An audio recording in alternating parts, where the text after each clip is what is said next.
नमस्कार, स्वागत है आपका न्यूज आर के इस खास कार्यक्रम में और मैं हूं आपके साथ नवजीत कौर। मध्य प्रदेश में पेंशन और लाडली बहना योजना सहित तमाम योजनाओं पर सियासत शुरू हो गई है। कारण है बजट का मैनेज। आपको बता दें कि इसे लेकर जो है सियासत तेज हो गई है। दरअसल कांग्रेस ने मध्य प्रदेश में 1 लाख से ज्यादा बुजुर्गों को मिलने वाली पेंशन योजना को बंद करने का सरकार पर आरोप लगाया है। कांग्रेस लाडली बहना योजना को लेकर भी सवाल खड़े कर रहे हैं, जिस पर अब सियासत गर्मा गई है।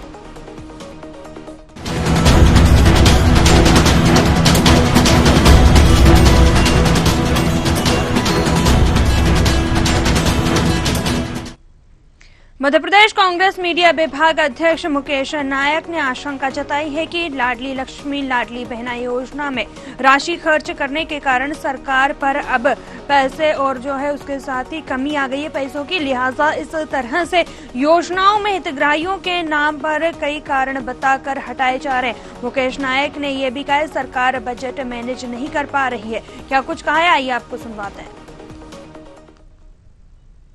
600 रुपए महीने पेंशन इस सरकार ने बंद कर दी। मुझे लगता है कि ये पूरे 20 साल के कार्यकाल का भारतीय जनता पार्टी का सबसे अमानवीय निर्णय है। लाडली लक्ष्मी योजना लागू करने के बाद, लाडली बहना योजना लागू करने के बाद सरकार के सामने ये समस्या उत्पन्न हो गई है कि जो काम योजना के अंतर्गत मध्य प्रदेश में चल रहे हैं और जो एस्टैब्लिशमेंट पर राज्य सरकार का खर्चा है, इनको मिला दिया जाए तो लाडली बहना योजना का पैसा अगर निरंतर देते रहे तो सरकार के पास पैसा नहीं बचेगा और इसकी भरपाई करने के लिए सरकार इस तरह के अमानवीय निर्णय ले रही है। वह इस मामले को लेकर प्रदेश के डिप्टी सीएम और वित्त मंत्री जगदीश देवड़ा का कहना है कि मध्य प्रदेश में कोई भी योजना बंद नहीं की जा रही है और न ही आगे बंद होगी। सभी योजना के लिए पर्याप्त बजट है। कोई मामला है तो उस पर विचार कर लेंगे। वित्त मंत्री जगदीश देवड़ा ने कांग्रेस पर आरोप लगाया है योजनाएं तो कांग्रेस बंद करती है। कमलनाथ सरकार ने कई योजनाएं बंद की थी। क्या कुछ कहा है उन्होंने, आइए आपको सुनवा दें। कांग्रेस कब से कह रही है कि योजनाएं बंद हो रही है, वो हो रही है, ये हो रही है। मुझे नहीं लगता है। कांग्रेस ने खुद ने योजनाएं बंद करने का काम किया। जब कमलनाथ जी बैठे थे उस समय आपको पता होगा कि मध्य प्रदेश सरकार के पूर्व मुख्यमंत्री शिवराज सिंह जी बैठे थे उस समय। योजनाएं उसके बाद में जब वो बैठे तो उन योजनाओं को बंद करने का काम किया था। हमने कोई योजनाएं बंद करने का काम किया नहीं और मुझे पूरा भरोसा है कि कोई भी योजना बंद नहीं होगी, यथावत योजनाएं चालू रहेगी। मैं इस समय ये कह सकता हूं कि आने वाला मध्य प्रदेश सरकार का बजट होगा वो बेहतर बजट होगा, जनता की भावनाओं के अनुरूप बजट होगा। किसी प्रकार का भार किसी के ऊपर नहीं आएगा। सर, सोम डिस्टिलरी को लेकर तो आपने देखा कि मध्य प्रदेश में किस तरीके से जो है योजनाओं को लेकर सियासत गरमाती हुई नजर आ रही है। इसी मुद्दे पर हम चर्चा करेंगे, लेकिन सबसे पहले आपका हमारे मेहमानों से परिचय करा देते हैं। डॉक्टर दुर्गेश केशवानी, प्रवक्ता बीजेपी, हमारे साथ जुड़ चुके हैं। स्पर्श चौधरी, प्रवक्ता कांग्रेस, और AL द्विवेदी जी, वरिष्ठ पत्रकार। आप सभी मेहमानों का बहुत बहुत स्वागत है। सबसे पहले दुर्गेश जी, आपके पास आना चाहेंगे। जिस तरीके से आप देख रहे हैं कि कांग्रेस लगातार आरोप लगाती हुई नजर आ रही है, अब जो है सरकार की योजना उस पर सवाल खड़े करे। पेंशन और लाडली बहना योजना सहित तमाम योजनाओं पर सियासत शुरू हो गई। कांग्रेस का ऐसा कहना है कि बुजुर्गों को मिलने वाली पेंशन योजना बंद करने जा रही है सरकार। इसे लेकर क्या कुछ कहेंगे आप? देखिए नवजीत जी, कांग्रेस का जो मूल चरित्र है वो आरोप लगाकर आलोचना करने कर राजनीति करने का, और अभी भी ये इसी तरह के आरोप लगा रहे हैं। मुकेश नायक जी बोल रहे थे कि कुछ योजनाएं बंद करने का काम हम लोग कर रहे हैं, उसमें बंद नहीं है। आप बिल्कुल निश्चिंत रहिए मुकेश जी, प्रदेश और देश की जनता भली बात जानती है हमारी, और हम अगर योजनाएं बंद करने का दुस्साहस किसी ने किया तो वो कमलनाथ जी थे, जिन्होंने अपनी समय पर दीनदयाल रसोई योजना बंद करने का काम कर गया। तीर्थ दर्शन योजना बंद करने का काम किया, वंदे मातरम गान बंद करने का काम। तो मुझे लगता है कि ये सब चीजें जो करने वाली है वो कांग्रेस है और भय दिखाकर बात करने का काम किया जाता है। अब आप ही बताइए नवजीत जी, अगर डीबीटी के माध्यम से जैसे पेंशन के पैसे जमा होते हैं तो उसमें अगर आपके आधार लिंक्ड नहीं है, अपात्र लोग अगर उसमें जुड़ेंगे तो ये निश्चित रूप से उनके ऊपर ये कुठाराघात होगा जो पात्र लोग हैं। सरकार समय समय पर स्क्रूटनी करती रहती है, अगर कहीं कोई गलती मिलती है उसको चिन्हित किया जाता है और अगर कोई सही है अपने डॉक्यूमेंट पेश करेगा तो उसकी ये सुचारू रूप से चलती रहेगी। बाकी पैनिक क्रिएट करने का काम न करे कांग्रेस। हम सरकार कोई योजना बंद नहीं कर रही है। रही बात लाडली बहना योजना की, हमारे पूर्व मुख्यमंत्री शिवराज जी ने कहा था कि हम 1000 देंगे, फिर उसके बाद 1250 देंगे, 1500 देंगे, 1750 देंगे, 2000 देंगे, 2250 देंगे, 2500 देंगे, 2750 देंगे और 3000 तक लेके जाएंगे। हम उसको बढ़ा रहे हैं। हमने पहले 1000 रुपए दिए, उसके बाद 1250 देने का काम किया। जैसे जैसे व्यवस्थित रूप से सब होता जाएगा करते जाएंगे। पैनिक न तो पैनिक क्रिएट करे न पैनिक हो। चलिए, बिल्कुल हमारे साथ स्पर्श चौधरी जी भी जुड़े हुए हैं। आपसे जानना चाहेंगे कि जिस तरीके से आपने अभी सुना, आरोप लगता हो आप पर भी तो नजर आ रहा है, क्योंकि कमलनाथ की जब सरकार थी, कांग्रेस की सरकार थी, तब योजनाएं बंद कर दी गई थी। इसे लेकर आप क्या कुछ कहेंगे स्पर्श? कि जब राज्य की अर्थव्यवस्था की बात होती है तो ये बहुत आसान है कि आरोप के जवाब में आरोप लगाया जाए। सत्ता में आप देश के स्तर पे बोल लीजिए, राज्य के स्तर पे बोल लीजिए, वर्तमान में जो सत्ता होती है आमतौर पर सवालों का जवाब उसे ही देना चाहिए। तो अगर आरोप प्रत्यारोप से हमारे देश की प्रदेश की जो जनता उस पे जो कर्ज, इस समय मैं आपको बताती हूँ, 2018-19 में 25,000 प्रति व्यक्ति कर्ज था, 19-20 में 29,000 हुआ, 20-21 में 36,000 हुआ। ये वो समय था जब कांग्रेस का कार्यकाल था। इसके बाद लगातार आज जो वर्तमान में कर्जा है, इनफैक्ट अभी और थोड़ा पहले का ही आंकड़ा है, 50,000 रुपए प्रति व्यक्ति कर्ज है। और माननीय मोहन यादव जी ने पिछले कुछ महीनों में जो कर्जा लिया है वो मतलब ऑलमोस्ट जो FRBM एक्ट कहता है, जो एक अधिनियम है, वो कहता है कि इससे ज्यादा आप नहीं ले सकते, उसके ऑलमोस्ट करीब है। और इस की जो आर्थिक स्थिति है हमारे राज्य की, उसकी जिम्मेदारी सिर्फ आरोप प्रत्यारोप से नहीं निकलती। तो आप सत्ता में है तो आप ये नहीं कह सकते कि उनने भी ये किया था, अधिकांश समय आपके पास था। आप क्या कर रहे हैं?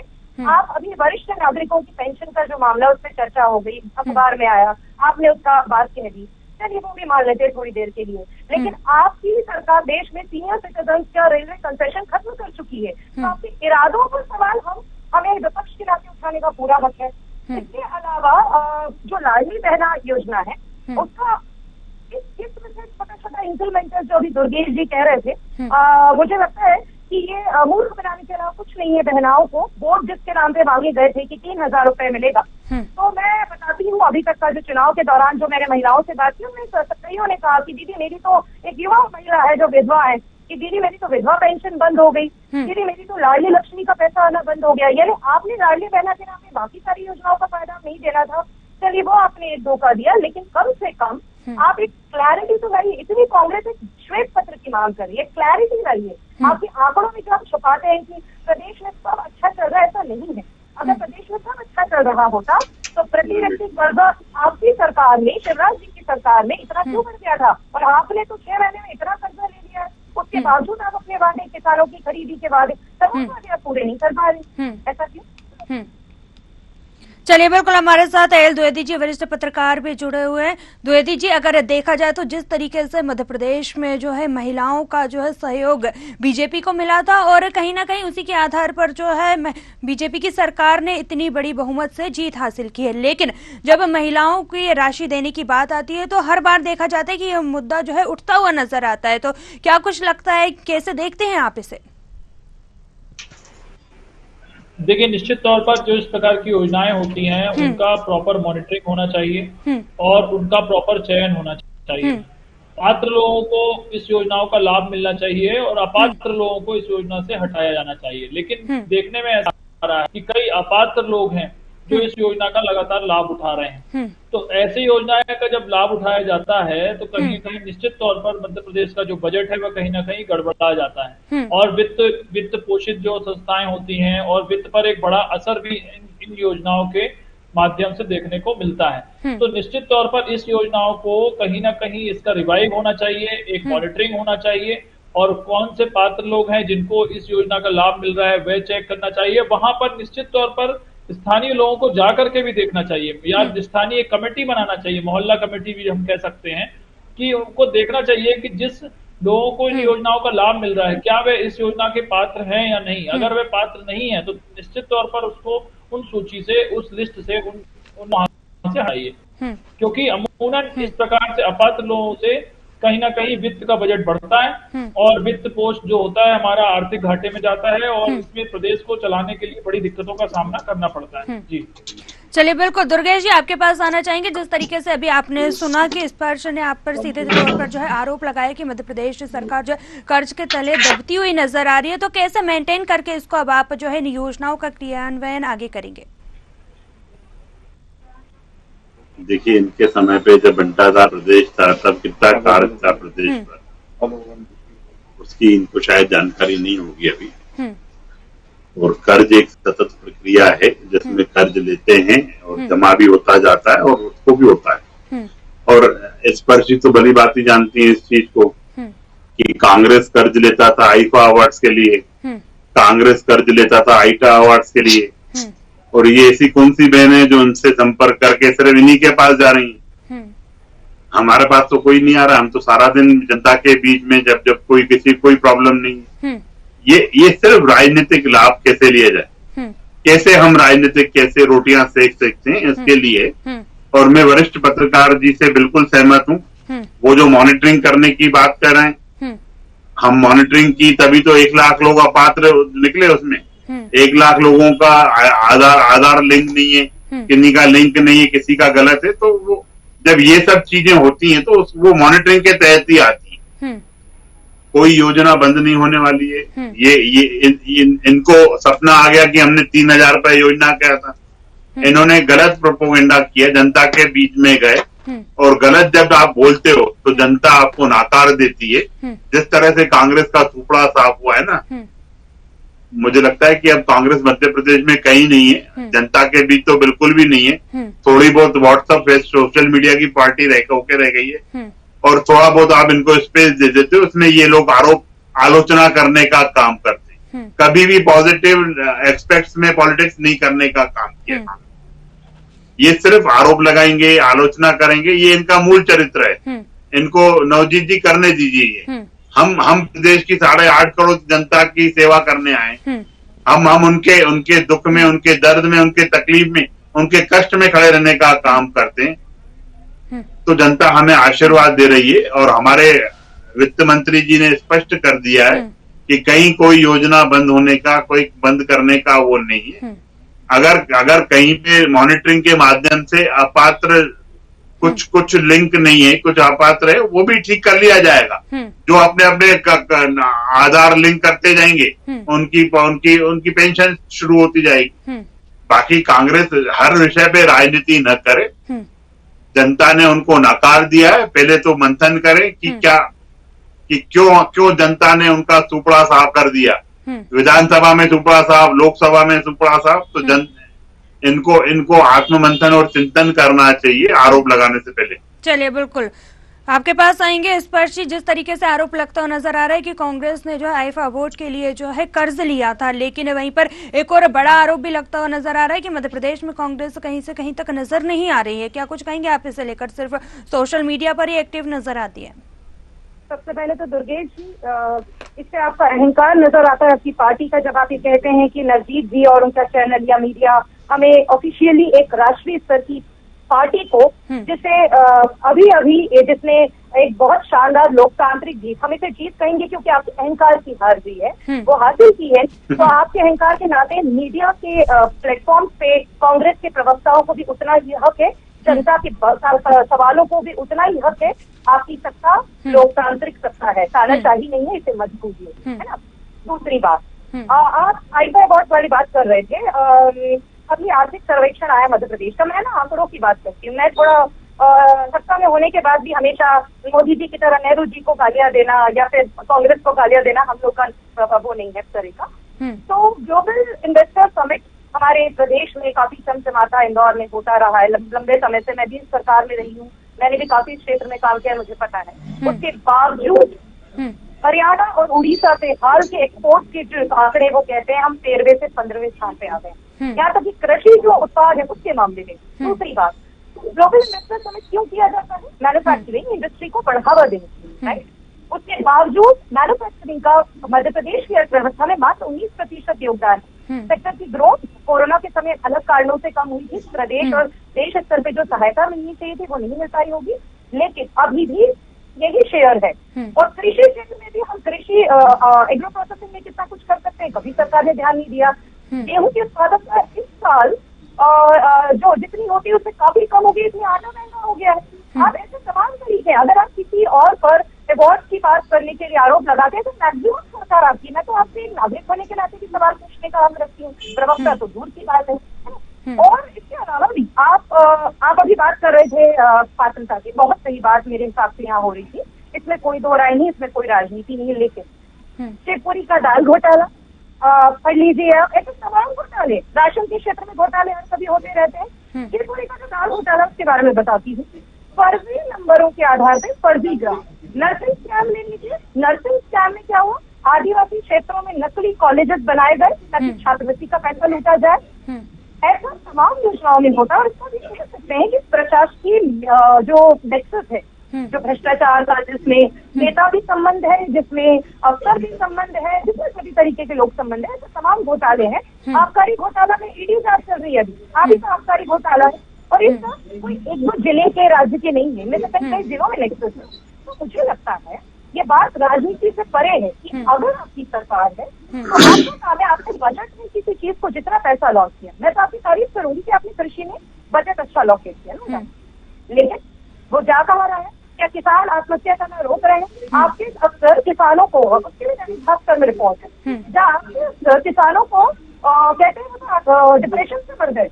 नहीं, कर्जे की वजह से नहीं मरे। और ये कई जिलों की रिपोर्ट है, एक जॉइंट रिपोर्ट आई थी। तो आप देखिए कि आपके अफसर आपको आपकी आंखों में धूल झोंक रहे, ये आपका काम है, आपकी सरकार है। इसमें आप कांग्रेस ने 1.5 साल के लिए किया या देश में कांग्रेस का ये स्वभाव कहकर नहीं बच सकते। मैं नागरिक हूँ और मैं आपसे पूछने का पूरा हक रखती हूँ, प्रवक्ता से पहले मैं नागरिक।